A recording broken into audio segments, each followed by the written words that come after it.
이 새벽에 함께 은혜 받을 하나님의 말씀 사무엘상 15장 22절에서 23절입니다.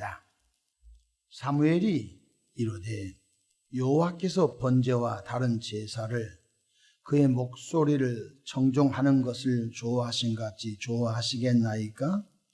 순종이 제사보다 낫고 듣는 것이 수양의 기름보다 나으니 이는 거역하는 것은 점치는 죄와 같고 완고한 것은 사신 우상에게 절하는 죄와 같으니라.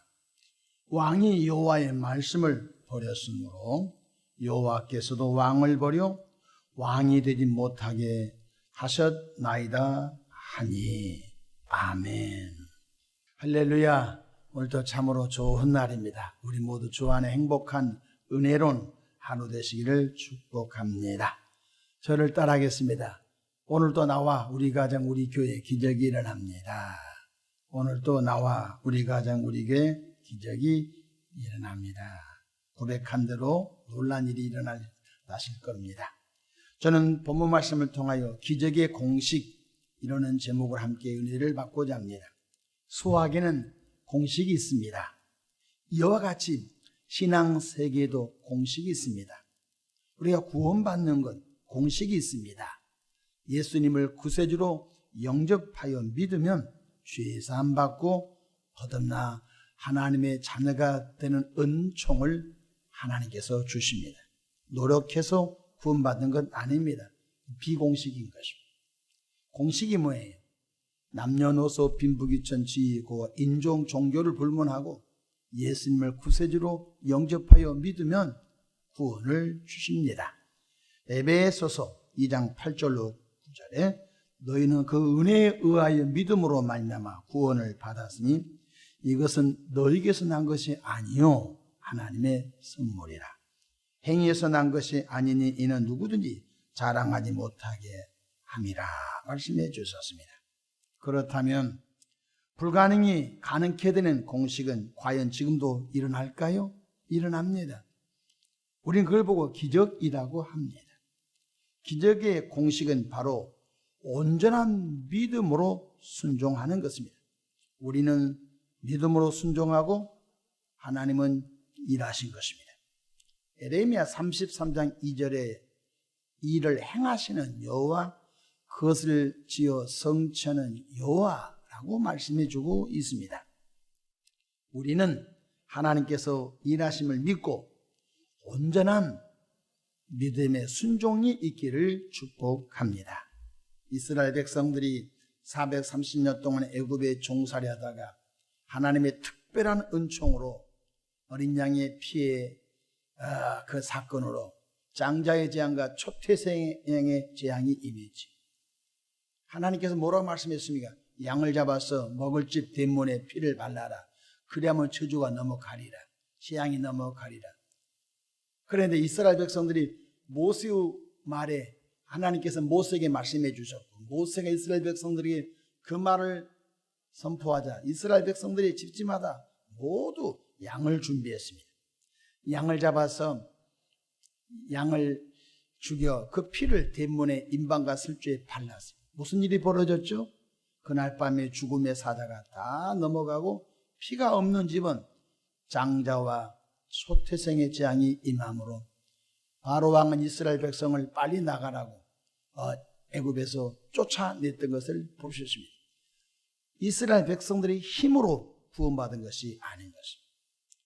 바로 하나님께서 말씀하심을 순종하여 번거롭지만 1월 14일 저녁에 해가 질 때 양을 잡아서 그 양을 바로 그 양의 피를 대문에 바를 때에 재앙과 저주와 사망이 넘어갔던 것입니다. 이뿐입니까? 이스라엘 백성들이 기뻐 춤추며 애굽에서 나왔지요. 도착한 것이 어디입니까? 홍해 바다 앞이었습니다. 뒤에는 애굽의 병거와 마병대가 쫓아오고 다시 노예로 삼으려고 앞에는 홍해 바다가 있었습니다.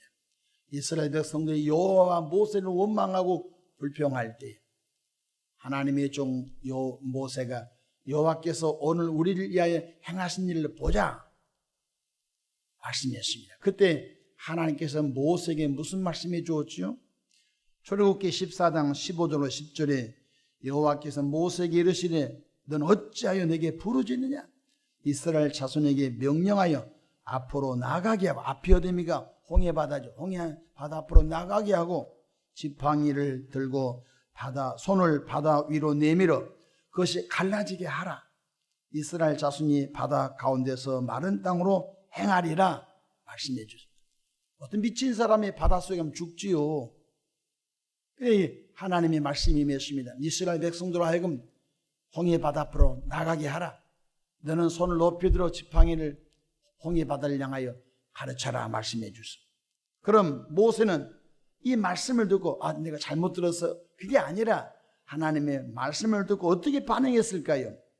출애굽기 14장 21절에 보면 모세가 바다 위로 손을 내밀매 여호와께서 큰 동풍이 밤새도록 바닷물을 물러가게 하시니 물이 갈라져 바다가 마른 땅이 된지라. 할렐루야.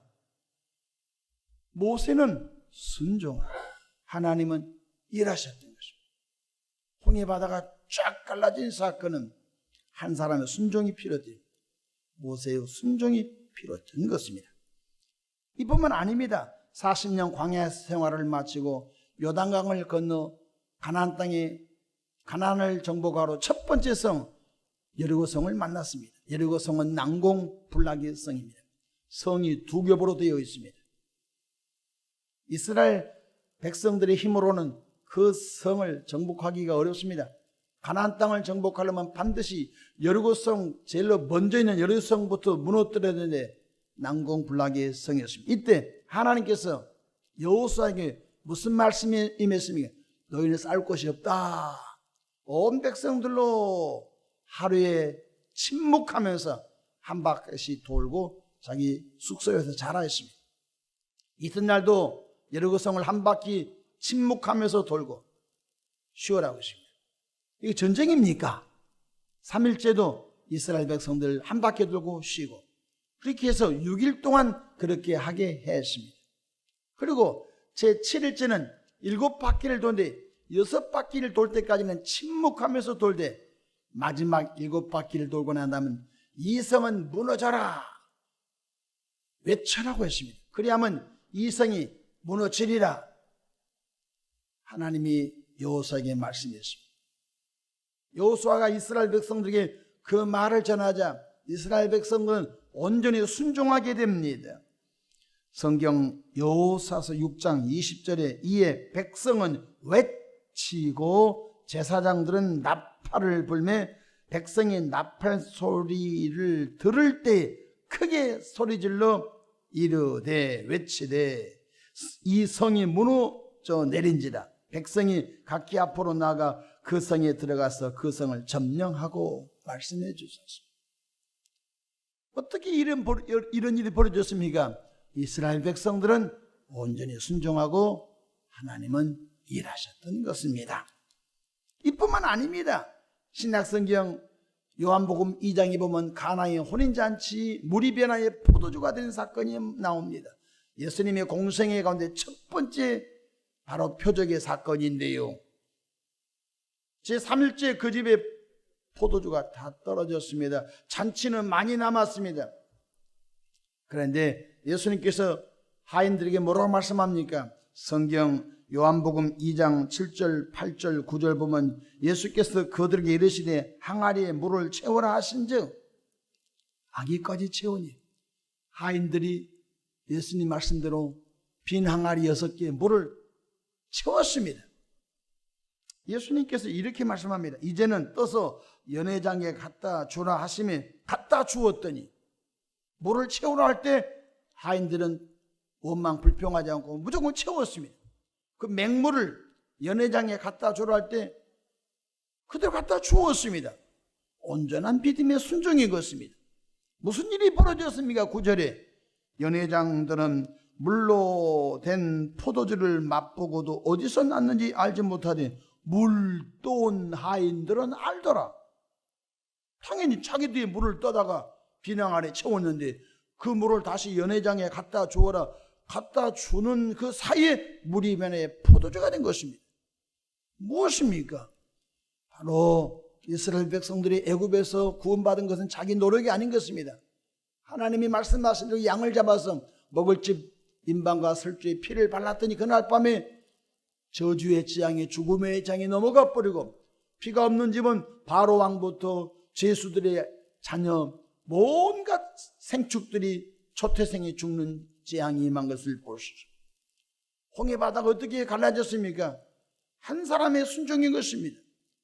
너는 이스라엘 백성들로 홍해 바다를 향해 나가게 하고 손을 높이 들어 지팡이를 홍해 바다를 향하여 가르쳐라 할 때 밤새도록 여호와 하나님의 동풍을 불게 하여 땅을 바닷물을 갈라지게 하고 그 포를 메마른 땅으로 만들어 백성들이 건너가게 뒤쫓아온 애굽의 백성들은 납덩어리처럼 다 수장되어 이스라엘 백성들은 다시는 애굽의 군대와 병거와 마병들을 보지 못하게 된 것입니다.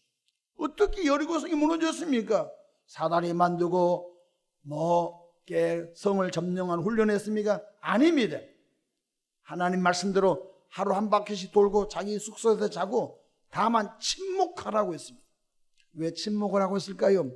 자기의 생각이 많기 때문에 말이 말을 낳기 때문에 하나님은 침묵하라고 말씀하셨던 것입니다. 그렇다면 온전한 믿음의 순종이 안 되는 까닭이 무엇일까요? 오늘 이 새벽에 말씀을 들은 저와 여러분들이 왜 그렇게 온전한 믿음의 순종이 그렇게 안 될까요? 바로 수많은 자신의 이론과 수많은 자신의 경험과 수많은 자신의 얄팍한 지식 때문에 온전한 믿음의 순종이 안 되는 것입니다. 이렇게 말합니다. 하나님이 천지 창조했다고요? 그건 안 믿어요. 지나지요. 빅뱅의 사건이지요. 이렇게 자기가 얻었던 학교에서 얻었던 그 세상의 지식이 성경과 충돌하는 거예요. 태초에 하나님의 천지를 창조하시니라. 아멘. 믿어야 할진데 기독교인들마저도 이것은 가짜야, 진화론이 진짜야 라고 하나님의 말씀을 예수 믿는 분들마저도 안 믿으려고 하니 어떻게 교회에서 지금 기적이 일어날 수 있단 말씀입니까? 최근에 어느 국민권익위원장인가 그분이 인사청문회에 나왔는데 예수 잘 믿은 장로님인 것 같습니다. 근데 국회의원 가운데 목사 아들도 있고 미국에서 신학대학원을 졸업한 국회의원도 있었던 것 같습니다. 그분들이 그 사람을 공격한 것을 보면서 신문과 언론에서는 목회자 자녀도 불신자와 방불하게 그 사람의 신앙을 공격하는 그러한 웃지 못할 일들이 일어난 것을 볼 수 있습니다. 우리의 신앙은 교회 안에서 신앙이 아닌 것입니다. 교회 밖에서도 어떤 공사석에서든지 하나님의 천지를 창조했습니다 라고 말할 수 있는 은혜가 있기를 축복합니다. 온전한 믿음의 순종이 왜 안 될까요? 자신의 이론과 자신의 경험과 세상에서 배운 기독량에서 들은 지식들이 꽉 쌓여서 하나님의 말씀을 순종치 않는 것입니다. 하나님의 말씀에 순종되지 않으니 지금도 하나님의 기적은 희미하게 보이는 것입니다. 어떤 분도 이렇게 가르칩니다. 기적은 없는 시대입니다. 신학교 교수들이 이제 기적은 끝나는 시대입니다. 이렇게 또 제자들을 가르칩니다.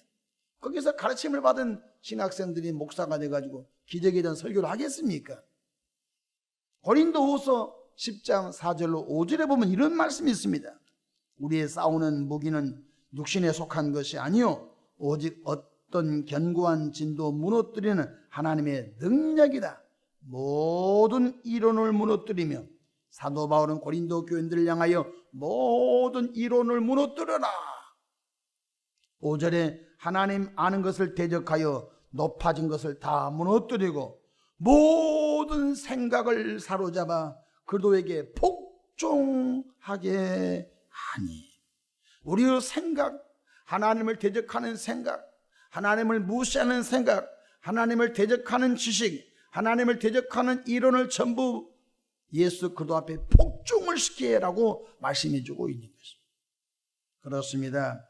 하나님은 지금도 온전한 순종을 이루는 개인과 가정과 교회 가운데 인간의 힘으로 할 수 없는 기적을 행하신 줄로 믿으시기를 주 이름으로 축복합니다. 오늘 본문 사무엘상 15장 22절 23절은 참 불행한 사건이 나옵니다. 하나님께서 이스라엘의 초대왕 사울 왕에게 뭐라고 말씀했죠? 아말렉 왕과 아말렉의 백성과 아말렉의 모든 짐승을 다 잡아 죽이라고 했습니다. 무슨 일이 벌어졌죠? 이스라엘 백성들이 광야를 지나갈 때 아말렉 군대가 이스라엘 백성들 가는 길을 가로막았습니다.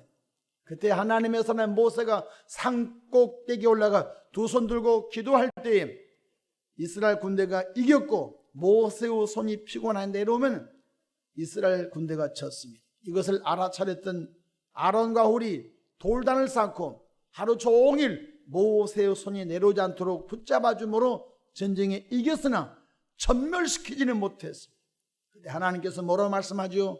내가 언젠가는 아말렉을 이 땅에서 진멸하리라 약속했습니다. 그때가 언제입니까? 사울왕 때였습니다. 사울왕에게 하나님이 기회를 주었습니다. 사울왕아, 너는 아말렉의 왕 아각 왕, 아말렉의 신료 대신들, 아말렉의 모든 백성들, 아말렉의 모든 짐승들까지 다 죽여라, 없애라, 그렇게 하나님이 말씀해 주셨습니다. 그러나 하나님의 사람 사울왕은 순종했습니까? 자기 생각이 작동합니다. 왕을 사로잡아 합니다. 살찐 짐승을 노획물로 가져옵니다. 하나님의 사람 사무엘이 왕이시여 어찌하여 하나님의 말씀에 불순종하여 왕도 사로잡아하고 저 살찐 짐승을 사로잡아 왔습니까? 하나님이 죽이라고 했지 않습니까? 내 생각에는 저 살찐 짐승을 하나님께 번제물로 바치려고 사로잡아 온 겁니다. 그때 하나님이 그 소리 듣고 하나님이 사울을 왕 세운 것을 후회했다고 했습니다. 이 사무엘상 15장을 읽어가다 보면 하나님이 사울 왕을 세운 것을 후회했단 말이 몇 번 나옵니다. 여러분, 하나님이 우리를 볼 때 내가 너를 구원한 것을 후회된다 그럼 되겠습니까? 여러분, 우리가 이 사울왕 같은 인생을 살면 안 된 것입니다. 사울왕이 왜 그렇게 하나님의 말씀을 거역했었을까요? 오늘 본문 22절 볼까요? 사무엘이 이르되 여호와께서 번제와 다른 제사를 그의 목소리를 청종하는 것을 좋아하신 같이 좋아하시겠나이까? 순종의 제사보다 낫고 듣는 것이 수양의 기름보다 나으니 당신이 살찐 짐승을 수천 마리 수만 마리 잡아와서 그것을 태워서 하나님께 번제물로 바친 즉 하나님이 그 번제를 받겠습니까? 그 번제는 필요 없습니다. 불순종하여 잡아온 짐승을 태워서 드린다고 하나님이 받겠습니까? 당신은 순종이 제사보다 낫습니다. 불순종하여 잡아온 양을 수천만 마리를 하나님께 태워서 드린다고 해서 그 제사 받겠습니까? 그런 번제보다 당신의 순종이 하나님이 받기를 원하십니다. 그러면서 23절에 뭐라고 했죠? 이는 거역하는 것은 점치는 죄와 같다 했습니다. 하나님께서 박수와 술객을 싫어하죠.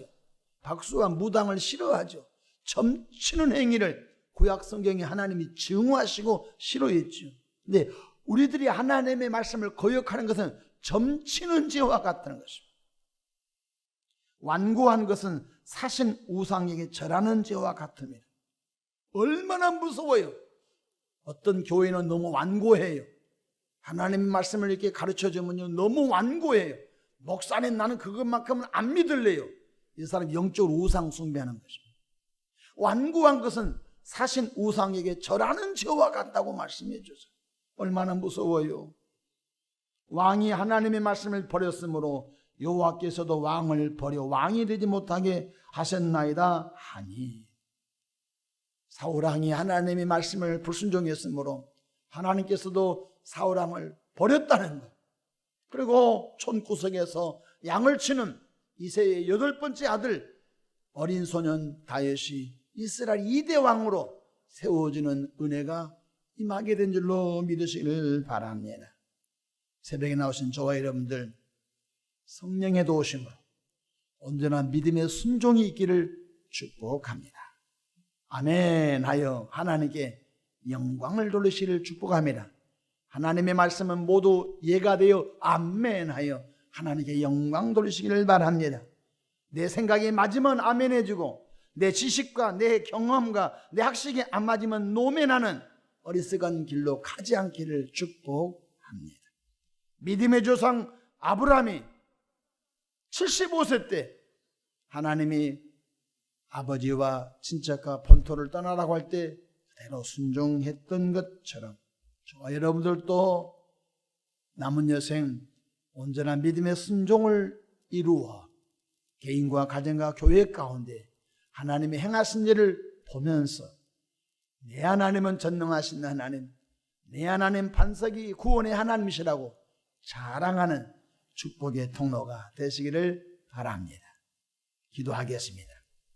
좋으신 하나님 아버지, 갈수록 하나님의 말씀에 순종한 사람들이 희미하게 보이는 이때에 우리 모두는 성령의 도우심으로 하나님의 거룩한 말씀에 온전한 믿음의 순종이 이루어지도록 역사해 주시옵소서. 나의 이론과 나의 경험과 나의 학식을 동원하여 하나님의 말씀을 이해하려고 하는 어리석음에서 우리를 구원해 주시옵소서. 성령이 믿어지는 믿음 주시고 성령이 깨닫는 복을 주시옵소서. 감사하며 예수님의 이름으로 기도합니다. 아멘.